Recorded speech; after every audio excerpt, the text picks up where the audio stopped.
Bismillahirrahmanirrahim. Assalamualaikum warahmatullahi wabarakatuh.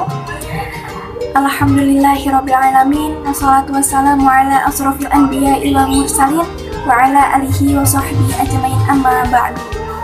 Salawat serta salam tak lupa kita panjatkan kepada baginda Nabi besar kita Muhammad Sallallahu Alaihi Wasallam yang telah membawa kita dari zaman kegelapan hingga zaman terang benderang seperti sekarang ini. Yang terhormat dosen pengampu mata kuliah perencanaan pembelajaran SD, yakni Bapak Romi Ramdon Ginanjar SPDI MPD, dan yang saya cintai dan saya banggakan, yakni teman-teman kelas 4H.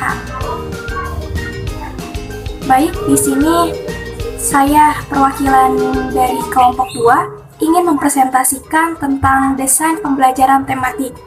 Dengan saya sendiri, si Pausnia, dan rekan saya. Perkenalkan, nama saya Salwa Nafila. Perkenalkan, nama saya Siti Koirunisa. Perkenalkan, nama saya Nurul Pratiwi Kusyono. Pengertian pembelajaran tematik. Baik, pengertiannya pembelajaran yang terpadu untuk mengaitkan beberapa mata pelajaran dalam satu tema, sehingga memberikan pengalaman belajar yang bermakna untuk anak murid itu sendiri. Baik, yang dimaksud di sini pembagian temanya sebagai contoh. Tema 1 yang berisi tentang kumpulan materi ilmu pengetahuan alam seperti matematika, fisika, kimia, biologi. Dan tema 2 yang berisi tentang ilmu pengetahuan sosial yang berisi bahasa dan seni budaya. Karena lebih menekankan pada penerapan konsep sambil belajar sambil melakukan sesuatu atau learning by doing, agar siswa dapat mengembangkan keterampilan seperti kerjasama, toleransi, komunikasi, dan tanggap terhadap gagasan orang lain. Ciri khas pembelajaran tematik. Baik, di sini tuh yang pertama ada syarat dan muatan yang berkait, yang dimana artinya ialah semua ciri khas berkaitan satu sama lain, baik dari berpusat pada anak sampai pembentukan pemahaman dan kebermaknaan. Dan yang kedua itu ada berpusat pada anak, seperti pendekatan belajar yang modern, karena lebih banyak menempatkan murid sebagai subjek belajar, sedangkan guru lebih banyak berperan sebagai fasilitator, sehingga sangat relevan dengan tingkat perkembangan dan kebutuhan pada anak murid sekolah dasar. Yang ketiga di sini adalah lebih perhatikan proses dan pengalaman langsung. Maksudnya di sini dengan pengalaman langsung ini murid dihadapkan pada sesuatu yang nyata atau konkret, karena siswa sendiri harus menemui permasalahan yang sedang dialami di lingkungan sekolahannya. Dan yang terakhir ada pembentukan pemahaman dan kebermaknaan. Yang dimaksud di sini pula untuk membantu mengembangkan keterampilan berpikir pada anak murid itu sendiri. Baik, selanjutnya saya akan menjelaskan tentang tujuan dan manfaat pembelajaran tematik. Yang pertama, dapat meningkatkan gairah belajar. Yang kedua, meningkatkan pembelajaran lebih bermakna. Yang ketiga, dapat memilih kegiatan yang sesuai dengan minat dan kebutuhannya. Dan yang keempat, menumbuh kembangkan sikap positif dan keterampilan sosial. Baik, di sini saya akan menjelaskan satu persatu dari tujuan dan manfaat pembelajaran tematik. Tadi yang pertama, dapat meningkatkan gairah belajar. Di antaranya apa saja? Misalnya, kita ambil contoh, bisa dengan bergaul dengan teman yang semangat belajar. Karena itu sangat mempengaruhi diri kita. Apalagi jika kita sering bersamanya, maka apa yang menjadi sifatnya atau kebiasaannya mudah sekali kita tertular dengan sifat dan kebiasaannya.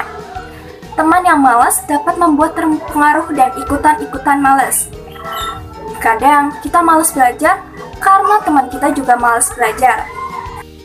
Sebaliknya, teman yang bersemangat dalam belajar sangat mempengaruhi kita, sehingga melihatnya menjadikan kita ingin mencontohnya. Aura positif yang ditimbulkan dapat menular. Maka, pandai-pandailah dalam memilih teman, karena teman sangat mempengaruhi kehidupan kita. Dan poin yang kedua, tentang meningkatkan pembelajaran lebih bermakna. Maksudnya apa? Maksudnya, belajar akan lebih bermakna jika anak mengalami langsung apa yang dipelajarinya dengan mengaktifkan lebih banyak indera daripada hanya mendengarkan ketika guru menjelaskan materi pembelajaran. Yaitu pertama, informasi yang dipelajari secara bermakna lebih lama dan dapat diingat. Kedua, informasi-informasi baru yang dibangun siswa akan mempermudah proses belajar berikutnya untuk materi belajar berkelanjutan.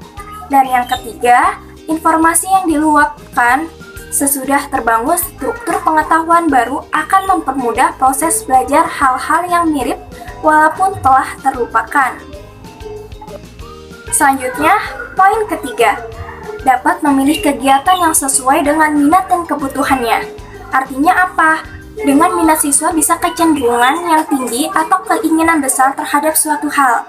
Jika dengan adanya minat juga siswa memiliki aspek kepribadian yang menggambarkan adanya kemauan, dorongan yang timbul dari dalam diri sendiri.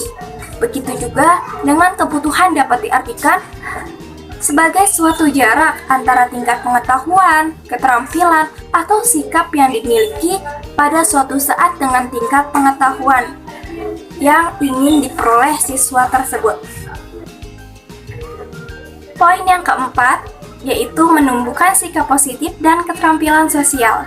Dengan cara apa? Yaitu dengan berhenti mengeluh. Dan kita harus yakin bahwa diri siswa tersebut sanggup untuk bisa mengembangkan sikap positif dan keterampilan sosial. Untuk bisa mengembangkan sikap positif dan keterampilan sosial, begitu juga tanamkan pada pikiran bahwa siswa harus bisa. Kuatkan keyakinan kalau siswa tersebut bisa melewati segala halangan yang bakal terjadi, sehingga akan membuat siswa menjadi kepribadian yang begitu percaya diri dan pantang menyerah. Keyakinan yang tertanam kuat akan jarang memunculkan kekuatan, sehingga siswa tersebut akhirnya akan berhasil. Selanjutnya, ada manfaat pembelajaran tematik. Yang pertama, banyak topik yang tertuang. Yang kedua, membantu siswa untuk memecahkan masalah dan berpikir kritis.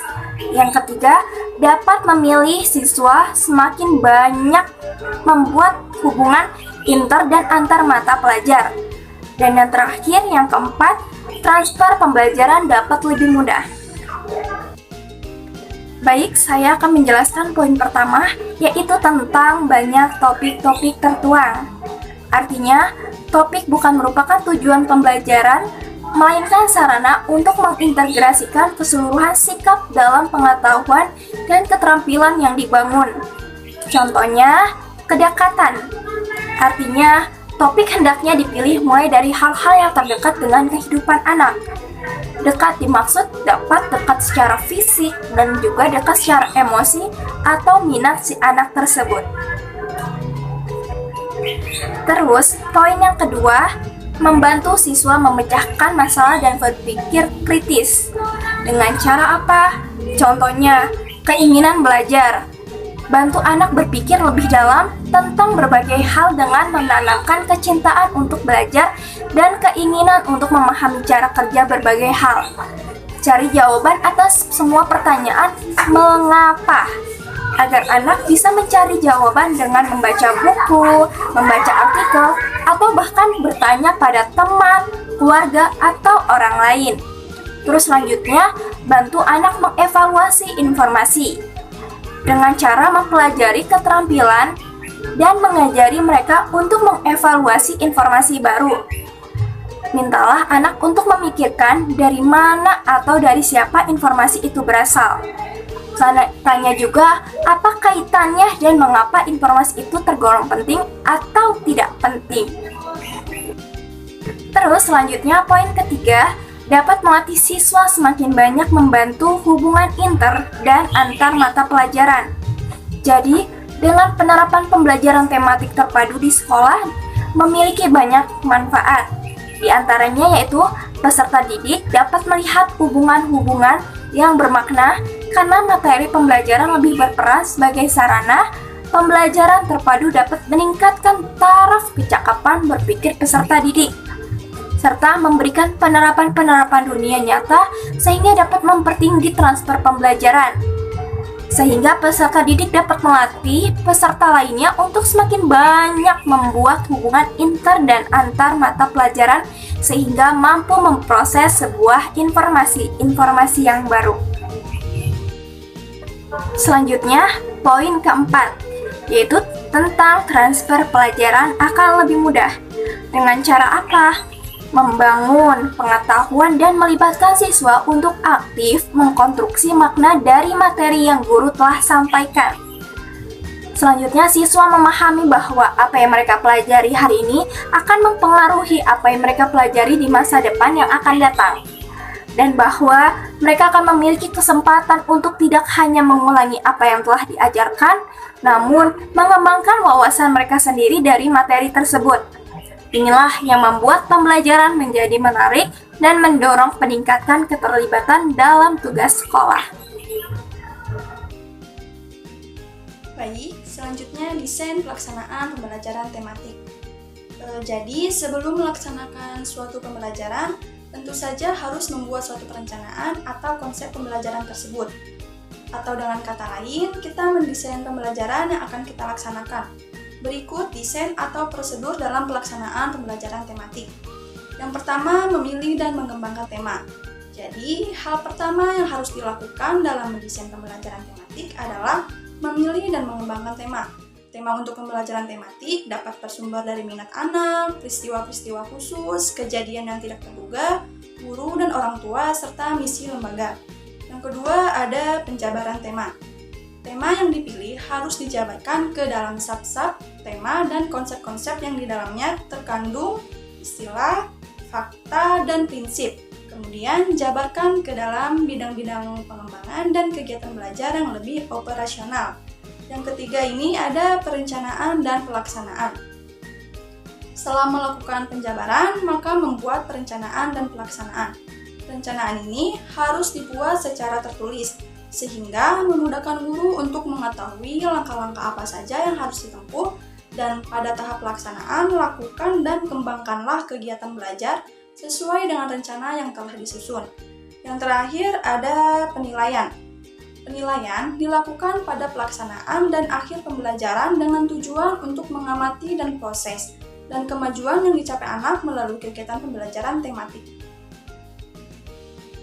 Selanjutnya, kelebihan pembelajaran tematik.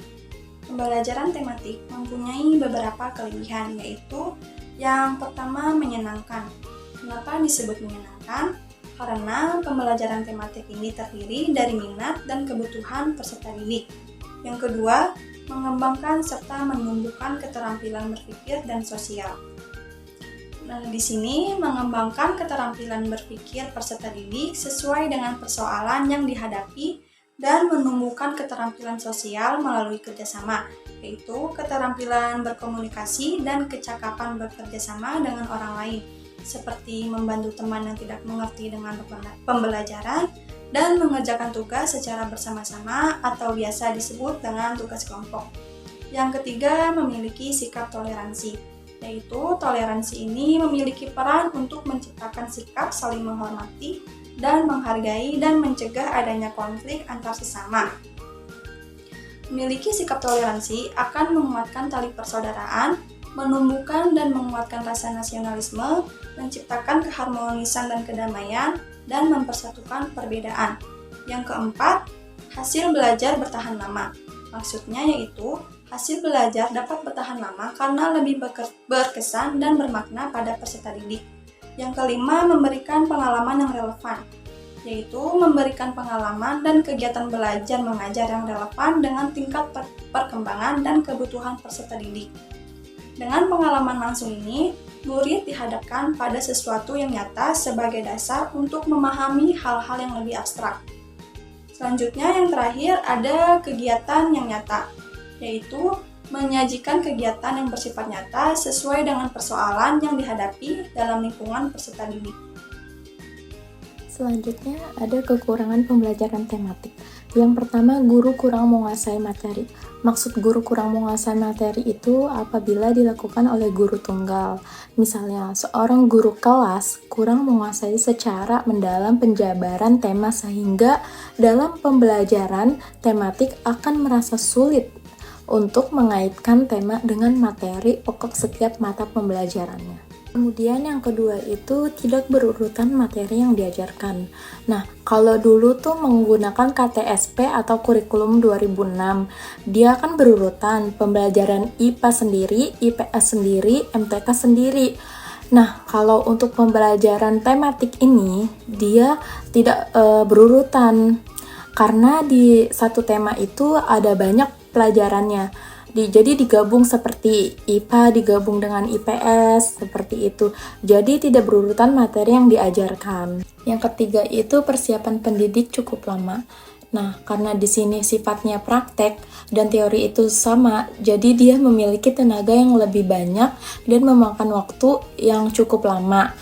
Karena tema pembelajaran tematik ini ada tema 1, tema 2, tema 3, dan sampai tema 8. Jadi memakan waktu cukup lama. Kesimpulannya itu, yaitu desain pembelajaran merupakan rancangan yang di dalamnya berbentuk rangkaian sistematis mencakup seluruh proses pembelajaran dari awal sampai akhir dengan mengkolaborasikan teori, model, dan media pembelajaran sesuai materi sehingga menghasilkan perangkat pembelajaran. Dengan adanya desain pembelajaran ini akan memudahkan seorang guru dalam melaksanakan proses belajarnya.